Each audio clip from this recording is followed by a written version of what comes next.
Bismillah ar-Rahman ar-Rahim. Assalamu alaikum, brothers and sisters. Today I'd like to share with you my understanding of what the word tasbeeh means in the Quran. Now, in traditional Islam, tasbeeh is understood to be glorification, or more specifically, they believe that tasbeeh means to basically repeat a certain sentence or a certain phrase or a word over and over again to be more of a meditative state and to, of course, obtain a mercy from God.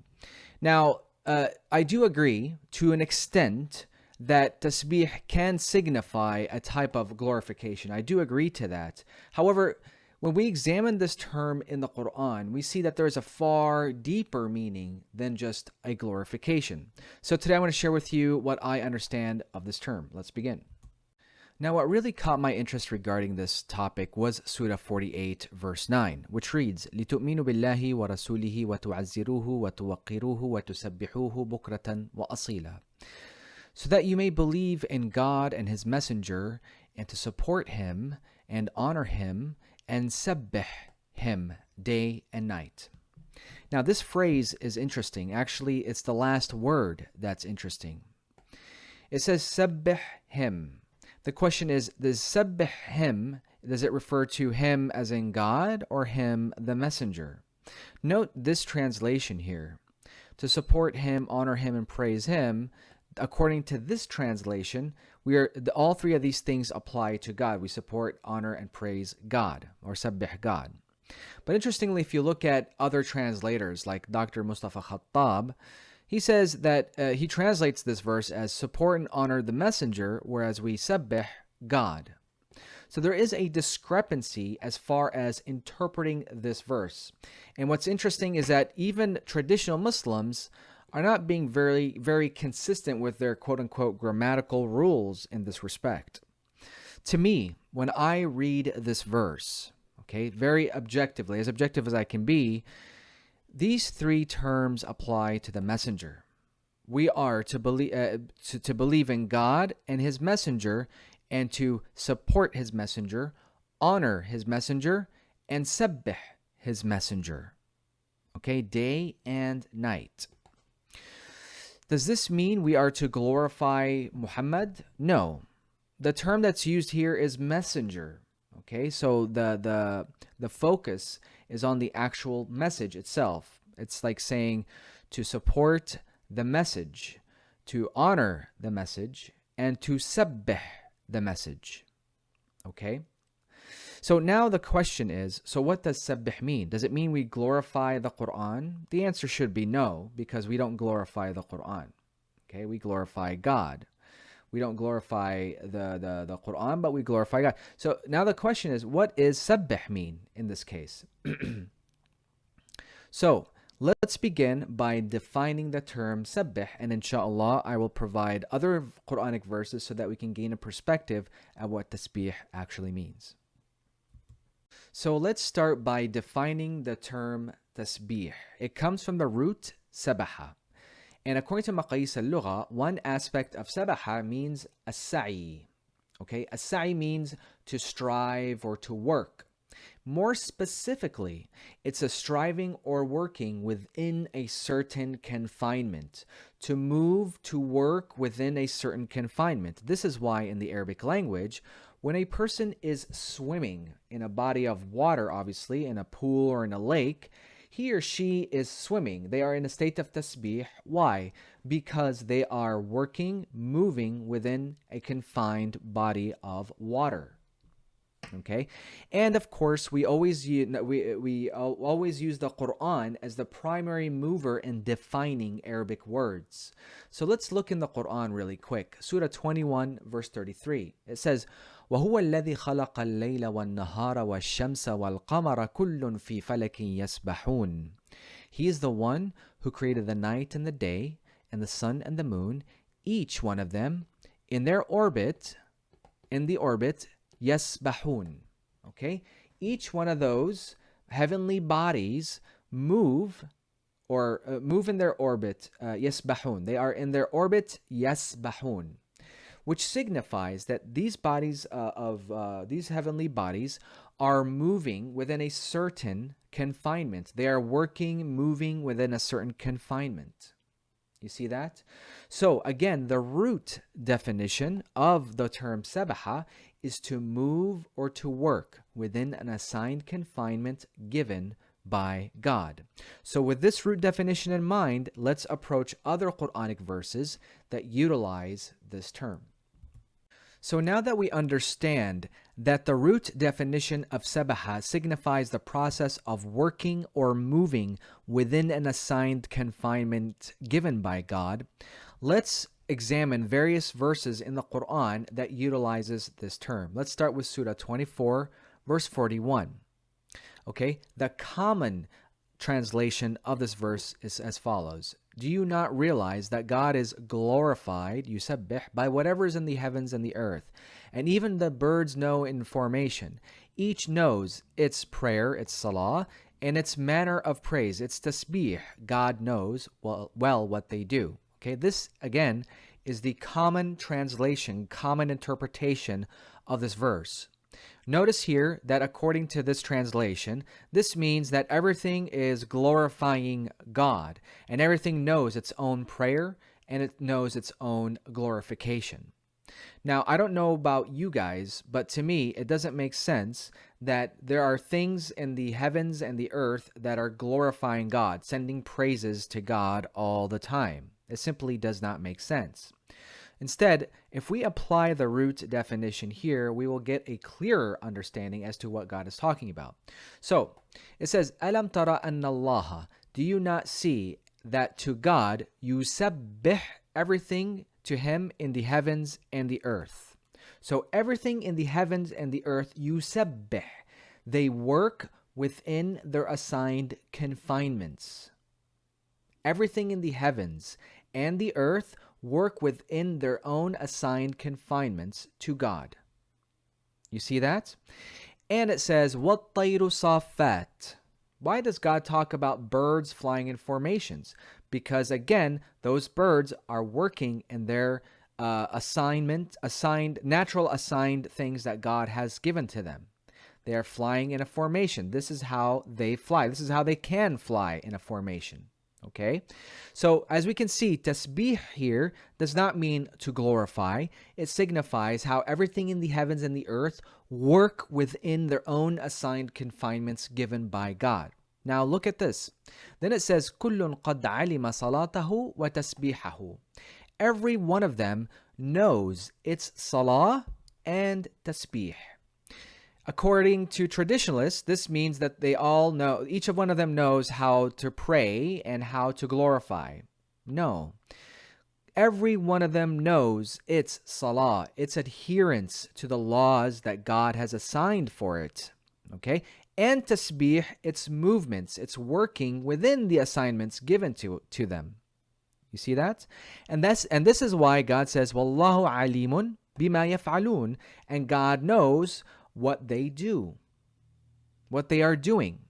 You see that? So this signifies that everything in the heavens and the earth are working in concordance with God's assignments to them. Okay, they are all working within that. And each one of them knows its adherence to those laws and its workings. A bird knows it's a bird. It knows what it can and cannot do. Okay, same thing with humans and anything else really. So this is what this verse is talking about. It's not talking about prayers and glorifications. Again, this is how I'm understanding this verse. Let's go to Surah 38, verse 18 as another example. This is about Prophet David, how God has provided the Prophet David the ability to control the elements. So in verse 18, it's commonly translated as, we committed the mountains to glorify with him in the evening and at daybreak. Glorify, yusabbihna.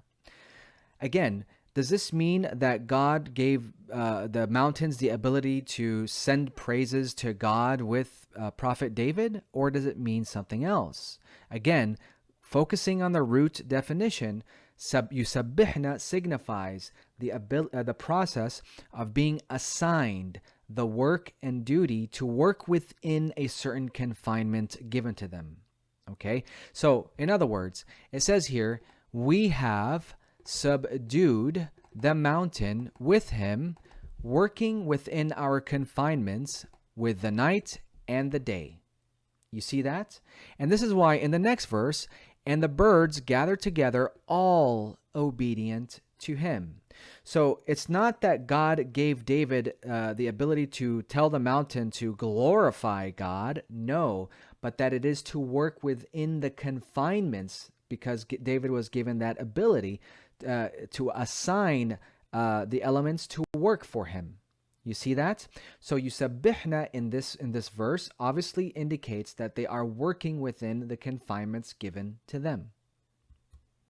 Let's take another example, Surah 73, verse 7. And interestingly, this specific translation gives it away. In the Arabic, it reads, إِنَّ لَكَ فِي النَّهَارِ سَبْحًا طَوِيلًا. In the daytime, you, Muhammad, have lengthy work to do.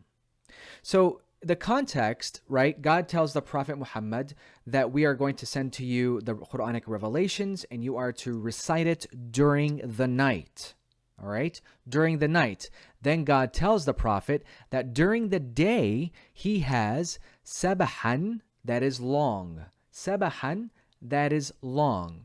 Does this mean a glorification? You have a daytime glorification? You're sending praises to God all day? No. Sabahan signifies a process of working within a certain confinement. You, Muhammad, at night need to recite the Quran, and during the daytime, you have lots of work to do. You see that? And amazingly, this translation just gave it away. Okay, I'm sure other translators will probably put the word glorify in there. But as we can see, sabahan signifies the process of working within a certain confinement. So now we come to Surah 2, verse 32. It's the encounter where God told Adam, or gave Adam the names, and then God told the angels, tell me the names of these if you are sincere, right? And then the angels, what did they say? How did they respond? They said, Subhanaka. Okay, Subhanaka, which is translated as glory be to you here. Subhanaka, we have no knowledge except what you taught us, God. It is you who are knowledgeable, the wise. Why did they say Subhanaka? Were they saying glory be to you, or were they saying something else? Again, if we understand sabaha in the context, in the root definition, it signifies the process of moving and working within an assigned confinement. So they said, Subhanaka, God, you are the one who is assigning. You are the assigner of the work. We have no knowledge except what you have taught us. You see that? They're not glorifying God. They're saying that God, you are the one who is assigning everything to everything. So we have no knowledge except what you have given us. Except for the knowledge that you have given us. You see that, folks? So sabaha, once again, signifies the process of working, moving within an assigned confinement. So let's come to Surah 13, verse 13, where God talks about the tasbeeh of the thunder. It says, وَيُسَبِّحْ الرَّعْدُ بِحَمْدِهِ. Translated as the thunder praises his glory. So according to this translation, this means that every time we hear thunder, the thunder is sending praises to God. Instead, again, we need to examine the Arabic. وَيُسَبِّحْ means that it's working within its assigned confinements. The thunder is working within or moving within its assigned confinements, okay? Then this phrase is followed by the word bihamdihi, with his hamd. Now, the Arabic word hamd does mean praise, but more specifically, it's an action type of praise. It's a commendable type of action. Okay, and you can see an example of this, like, for example, in Surah 17, verse 52, where people who are resurrected on the day of resurrection, they will be resurrected bihamdihi, with his commendable action, with his praiseworthy action. Okay, so it's all about this action-based praise. So in other words, this phrase indicates that the thunder is moving about, working within its confinements by his praiseworthy action. So we see a similar phraseology used in Surah 32, verse 15, which reads, إنما يؤمن بآياتنا الذين إذا ذكروا بها خروا سجدا وسبحوا بحمد ربهم وهم لا يستكبرون. Those who believe in our revelations, those when are reminded of them, they fall down prostrating, and they glorify their Lord with praise and are not proud. And as you can see, this traditional translation of this verse indicates that these people, when they are reminded of God's revelations, they fall down prostrating, and then they start praising God. Okay, this is where the whole notion of this ritual salah also comes from, or stems from, I should say. Now, of course, when we examine the deeper meanings of these terms, we will get a clearer and more robust understanding and more practical understanding of what verses like these are talking about. So, this verse, it says, those who believe in our revelations, when they are reminded of these revelations, what do? They kharru sujjadan. They fall into submission, i.e., submitting to the said laws, okay, to the said revelations, and they sabbahu. They work within the assigned confinements that are based off of those said laws. They work within those assigned confinements by the commendable actions of their Lord, while they are not arrogant. You see that? So we can see a more practical and perhaps a more logical understanding of this verse when we understand what those terms actually signify. So this is how I understand 32:15.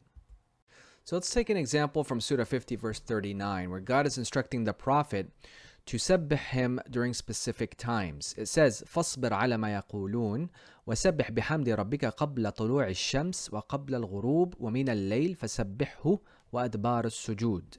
Translation: So endure what they say and proclaim the praises of your Lord before the rising of the sun and before sunset, and glorify him during the night and at the end of devotions. Now, what's interesting here is we need to ask, why is God asking the prophet to send him praises at these specific times? What benefit, what true benefit does it provide? You see, we need to make a distinction between tasbeeh and dhikr. Okay? Tasbeeh, as I noted, tasbeeh means to work or to move within an assigned confinement, whereas dhikr means to remember or to recall. And this term dhikr can be used in the sense of a type of meditation.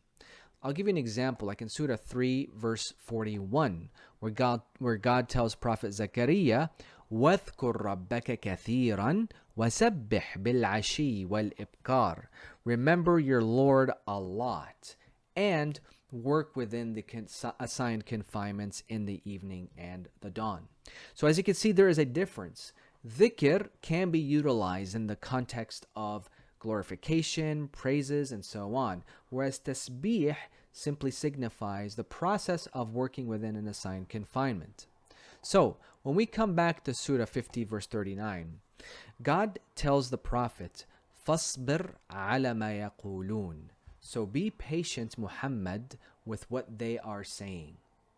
Obviously, during the lifetime of the Prophet, a lot of people criticized him, right? So God is telling him, be patient and work within the assigned confinements by the commendable actions of God, of your Lord, before sunrise and before sunset. So why at those times? If you guys are invited to see to watch my videos about what I call the Salah sessions, Muhammad as a messenger was required to uphold the Salah sessions in which the Prophet, the messenger, was required to deliver, to preach the Quranic messages at specific times, which is during the dawn and the evening hours. Okay? And so God here is telling the messenger, Muhammad, Sabbih bihamdi rabbika, work within the confinements, i.e., spread that message during these times. قبل طلوع الشمس وقبل الغروب. These قبل طلوع الشمس is the beginning of the Fajr, and قبل الغروب is the beginning of the evening, of the Isha. Okay? And then God tells him, وَمِنَ اللَّيْلِ فَسَبِّحْهُ, and even at night, سَبِّحْهُ. Okay, to work him into the confinements. And as we know in Surah 73, the Prophet was reciting the Quranic revelations still, and there was a small group of believers that are with him. And it says وَأَدْبَارَ السُّجُودِ, and even after the submissions. Okay, what are these submissions? After the sujood, after even those salah sessions have ended. So this is how I understand the concept of tasbeeh in the Quran. The last example I want to share with you is Surah 24, verse 16, and I found this interesting because it seems like the term sabaha does not necessarily apply only to God. It can apply to anybody else. Again, because sabaha indicates the process of moving or working within an assigned confinement. So 24:16 talks about the gossip that was happening during the lifetime of the Prophet. And God is instructing what the believers should say when they hear that gossip. This verse reads, "When you have heard it, you should have said, 'It is not for us to repeat this. Subhanaka.'" This is a serious slander. Note here, it says Subhanaka. The sabaha is to you in the singular. Now note here, it does not say Subhanallah or Subhanaka ya Rab or something like that. It says Subhanaka. The sabaha is to you. Note, because the people, the traditionalists, for example, this translation has capitalized the term your, indicating that Subhanaka is to God, even though the word God is not used in this verse.